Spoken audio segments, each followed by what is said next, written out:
உங்களுடைய வாழ்க்கை குறித்து, உங்களுடைய எதிர்காலத்தை குறித்து, உங்களுடைய பிசினஸை குறித்து, உங்களுடைய பிள்ளைகளை குறித்து, உங்களுடைய உங்களுடைய வாழ்வை குறித்து நீங்கள் கலங்கி கொண்டு இருப்பீர்கள் என்றால் ஆண்டவராகிய இயேசு கிறிஸ்து உங்களை பார்த்து கூறுகிறார், பயப்படாதே, நான் உனக்கு துணை நிற்கிறேன். நீங்க என்ன காரியத்தை குறித்து நீங்க பயந்து கொண்டு இருக்கிறீங்களோ அந்த காரியத்துல ஆண்டவராகிய இயேசு கிறிஸ்து உங்களுக்கு துணை நிற்கிறார். அவர் இந்த வானத்தையும் பூமியை உண்டாக்குன தேவன். அவர் உங்களோடு கூட இருக்கிற பொழுது நம்முடைய வாழ்க்கையில நாம் எதிர்பாராத வாசல்களை அவர் நமக்கு திறப்பார்.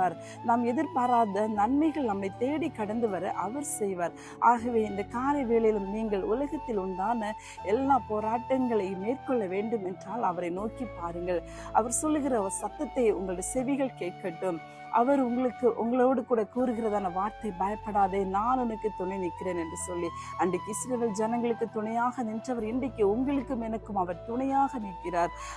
அவருடைய சத்தத்துக்கு நாம் கீழ்ப்படிந்து நடப்போம் என்றால் நிச்சயமாகவே